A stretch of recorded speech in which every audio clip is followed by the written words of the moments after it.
Une année sans pareille, par Aspen in the Sunlight. Chapitre 3. Ils veulent quoi? Potter!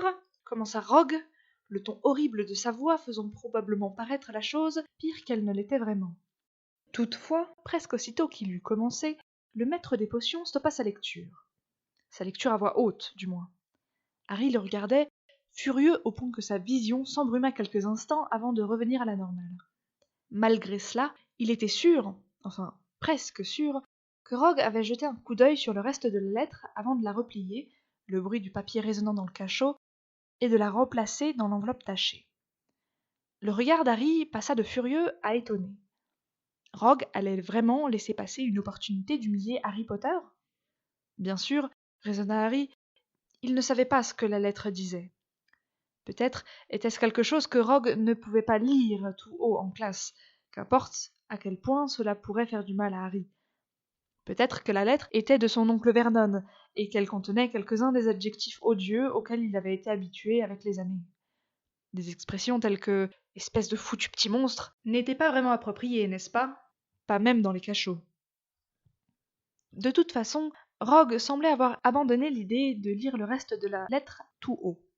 « Retournez à vos examens !» lança-t-il en s'asseyant derrière le comptoir de potions à l'avant de la classe, les regardant fixement. Après cela, pas un son ne fut entendu, à l'exception du grattement des plumes sur le parchemin, jusqu'à ce qu'un autre commandement résonne sèchement dans l'air. « Remettez vos copies !» Harry fit la moue en obéissant. Bien sûr, ses évaluations en potions étaient presque toujours terriblement mauvaises, à cause de Rogue qui passait son temps à regarder par-dessus son épaule comme une chauve-souris folle, le raillant jusqu'à ce qu'il arrive à peine à se souvenir quel chaudron était le sien. Mais ce test allait sûrement établir un nouveau record. Pouvait-on obtenir une note négative?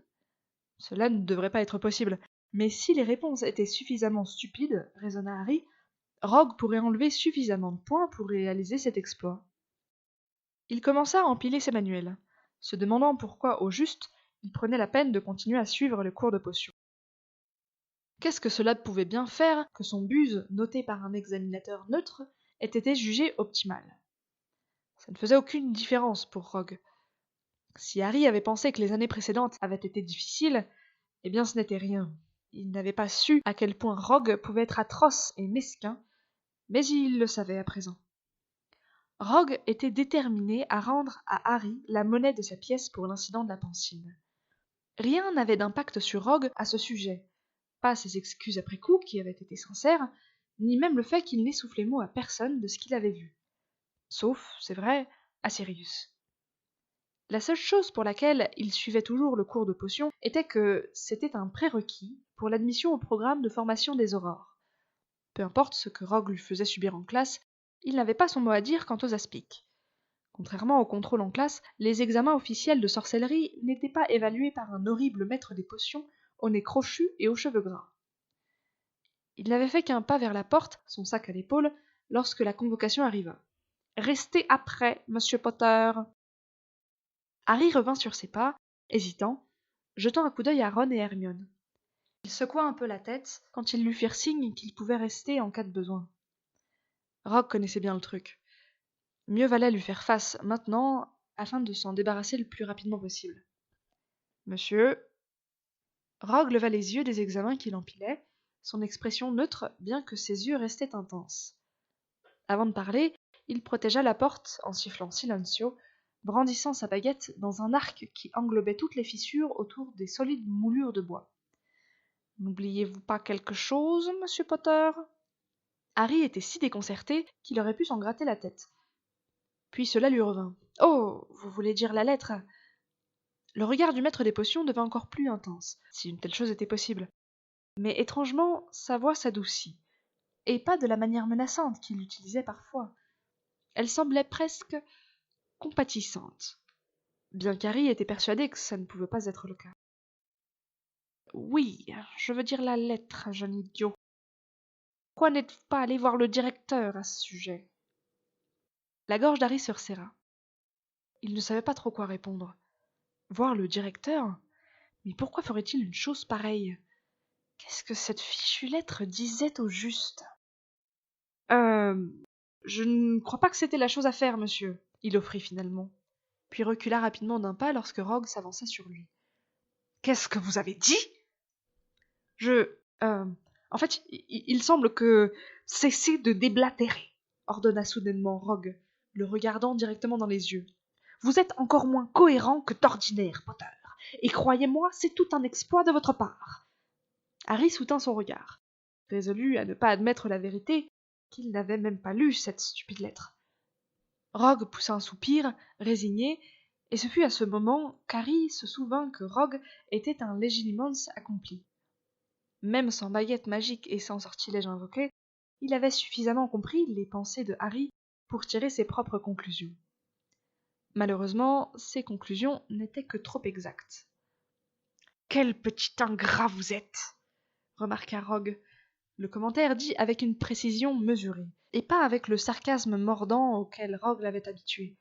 Rogue ne semblait pas vouloir le mettre en colère maintenant, il semblait simplement citer des faits déprimants. Une lettre de votre famille vous a été livrée mardi, et nous voilà vendredi, et vous ne l'avez toujours pas lue. Comment pouvez-vous savoir quand est-ce que je l'ai reçue? Demanda Harry furulent. Pour ce que vous en savez, elle a très bien pu être livrée ce midi, et je n'ai simplement pas eu le temps de l'ouvrir. Ayez un peu plus foi en mon sens de l'observation, monsieur Potter. Vous l'aviez à la main le jour où vous m'avez qualifié d'espèce de professeur à la noix.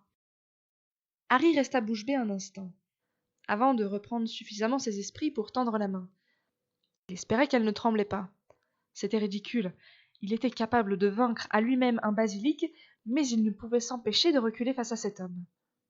Il est vrai que des mots pouvaient faire bien plus de dommages que des crocs, particulièrement dans le cas des répliques empoisonnées de Rogue.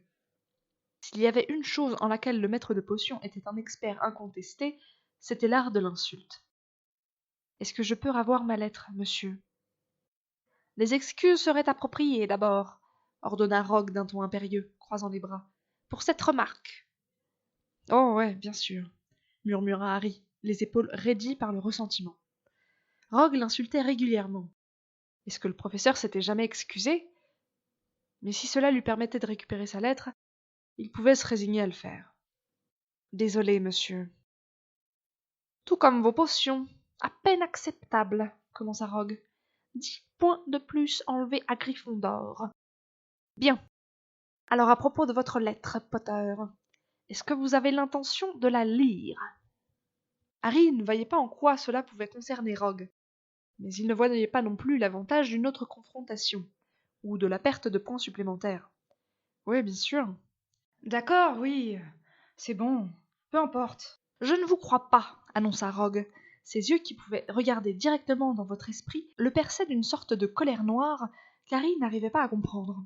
« Vous pouvez la récupérer à condition de la lire maintenant et en ma présence. » Harry serra les poings. « Qu'est-ce que cela peut bien vous faire, monsieur, que je lise ou non mon courrier? » Déçu qu'il ne s'agisse pas d'une lettre de votre fan, Potter. « Et vous parliez de votre sens de l'observation, monsieur, » rétorqua Harry. « Si vous en aviez vraiment un, vous auriez remarqué que je hais toutes ces platitudes que les gens m'envoient. » Soyons clairs, Potter. Si vous n'avez pas l'intention de lire votre courrier, je vais le lire pour vous. Oh, juste, donnez-la-moi, soupira Harry, défait. S'il y avait quelque chose qu'il désirait encore moins que de lire la lettre des Dursley, c'était d'écouter les commentaires sarcastiques que Rogue pourrait faire à son propos. C'est bon, d'accord, je vais la lire. Rogue lui remit l'enveloppe, couverte d'encre, s'assit et l'observa avec attention, alors qu'il se dirigeait vers un pupitre libre afin de s'occuper de la lettre. Ses mains tremblaient lorsqu'il la sortit de l'enveloppe et en lissa les plis. Même la lettre ouverte devant lui, son regard sur les mots, il lui semblait impossible de se décider à la lire. Au fond, il ne voulait pas savoir ce que les Dursley avaient en réserve pour lui, mais il n'avait aucun moyen de s'en sortir maintenant. Soupirant, et avec une expression renfrognée, Harry commença à lire. Potter, Pétunia dit qu'elle ne sait pas où est ton école de bizarre, sans quoi on aurait envoyé ceci comme le font les gens normaux. Arabelle la figue nous a entendu parler du fait qu'on avait besoin de te joindre et nous a offert un hibou. On ne savait pas qu'elle était une de ceux-là. Je parie que tu savais, non, mon garçon? devrait y avoir une loi. Reviens dans le Surrey, Potter. Ta tante est au plus mal. Elle est à l'hôpital maintenant. Les médecins disent que ça ne va pas bien. Je me fous de savoir si tu reviens par ton train de bizarre ou s'il faut que tu montes sur un de ces damnés palais ou quoi. Tu t'arranges pour revenir ici. Si tu sais ce qui est bon pour toi, tu fais ça vite. Et tu ne ramènes pas un de ces monstres que tu fréquentes avec toi. Pétunia n'a pas à voir quelque chose comme ça. C'est déjà bien assez qu'elle doive te voir toi. Vernon Dursley. Harry leva alors les yeux, ne sachant pas quoi penser. C'était probablement une mauvaise chose d'être content que sa tante Pétunia soit malade. Oui, définitivement mauvaise. Il était censé être contrarié, au moins. Mais il ne l'était pas. Au moins, il n'était pas descendu si bas qu'il était heureux qu'elle soit malade. Pas le moins du monde, se disait-il, ravalant une vague de quelque chose d'horriblement honteux. Rogue inspira longuement, puis sembla délibérément calmer sa respiration. « À quel point votre tante est-elle malade, monsieur Potter ?»« Aucune idée, » admit Harry, haussant les épaules. « Première fois que j'en entends parler. » Rogue commença à utiliser son ton. Je ne peux pas croire qu'une personne puisse être aussi stupide. Chaque mot articulé lentement, avec une précision à rendre fou. « Et qu'est-ce qu'elle a ?» « Je vous l'ai dit, je ne sais pas, » rétorqua Harry, impatient. « Écoutez, monsieur, je vais être en retard en cours de métamorphose si je ne pars pas maintenant. Est-ce que je peux y aller ?» Rogue semblait d'abord abasourdi, puis complètement enragé. « Métamorphose ! Vous n'allez toujours pas demander à voir le directeur, espèce de crétin! Vous n'avez pas la moindre idée de ce qui repose sur ceci, n'est-ce pas? Vous auriez dû être parti mardi. Il est déjà peut-être trop tard. » Quelque part au milieu de tout ça, Rogue l'avait attrapé par le bras. Harry essaya de se dégager de la prise, mais Rogue ne fit que la gripper plus férocement. À bout, Harry cria finalement. « Qu'est-ce que cela peut bien vous faire si je vais la voir ou pas? Ce sont mes affaires si ma famille se moque de ma vie ou de ma mort et si je pense la même chose. » Rogue se pencha sur lui, crachant presque de rage. « Vos affaires, vous dites? Si votre tante meurt, les sortilèges qui vous protègent s'écrouleront. On pourrait au moins vouloir être au courant si une telle chose se produisait, petit ingrat, pour faire les arrangements, pour vous garder sain et sauf. Ou est-ce que vous pensez que Neuville-Long-du-Bas va débarrasser le monde du Seigneur des Ténèbres ?» Harry croyait qu'il allait s'écrouler, mais la prise agressive de Rogue le maintint debout. Dumbledore vous a parlé des protections, de la prophétie ? Le directeur et moi avons très peu de secrets l'un pour l'autre. Maintenant, comme je ne vous fais aucunement confiance, monsieur Potter, je crois que nous allons tous les deux voir le directeur afin de planifier votre départ. Mais si les protections sont menacées de disparaître, il ne vaut mieux pas que je reste ici, plaida Harry, désespéré. Je crois vraiment que vous êtes l'enfant le plus gâté, égocentrique et sans considération que j'ai jamais eu le malheur de connaître, répliqua Rogue. Votre tante est mourante, monsieur Potter. Apparemment, cela ne veut rien dire pour vous, mais votre famille a demandé à ce que vous alliez la voir, et vous allez y aller, que vous le vouliez ou non. Je ne peux pas croire que vous teniez tant à ce que j'aille voir ma tante mourante. C'est exact, confirma Rogue, relâchant finalement sa prise sur le bras de Harry. Ce à quoi je tiens, monsieur Potter, c'est que vous ne vous aliéniez pas le peu de sang qu'il vous reste de votre mère sur cette terre. Vous voulez parler de mon cousin Dudley, fit Harry. Mais vous savez comment il est. Je veux dire, vous l'avez vu. Encore et encore, l'an dernier, vous savez, pendant les cours d'occlumencie. Ne me rappelez pas les incidents de l'an dernier, Potter, et certainement pas ces incidents-là. Harry recula dans sa ligne de pensée, réalisant que ce n'était pas une bonne idée d'amener Rogue sur un sujet lui rappelant la manière dont Harry avait épié ses souvenirs dans la pensive. « D'accord, désolé, il marmonna, puis reprit plus fort. « Mais Dudley, vous devez rire. Il ne va jamais participer à un sortilège de protection, je peux le garantir. Il aimerait me voir mort, et son père aussi. Dieu seul sait pourquoi ma tante a accepté. Elle me déteste autant que... »« Vous êtes hystérique, » annonça Rogue. « C'est assez, Potter. Nous allons voir le directeur afin de lui montrer cette lettre, c'est clair, et vous retournerez dans le Surrey pour y supplier votre famille de vous pardonner ce que vous pouvez bien leur avoir fait, c'est bien clair. Je me moque de savoir si vous devez les supplier à genoux pour y parvenir, Potter. Mais vous allez être protégé par le sang de votre mère, et si cela veut dire vous réconcilier avec votre cousin, c'est ce que vous allez faire. Maintenant, venez. Oui, monsieur, marmonna Harry inutilement. Les portes du cachot étaient déjà ouvertes à présent, le sortilège de mutisme grésillant en se dissipant, et Rogue le traînait dans le corridor vers les escaliers. Derrière une colonne de granit sculpté, Drago Malfoy souriait d'un air suffisant. Pour ce chapitre, la traductrice est Kayel et la bêta lectrice Atalante.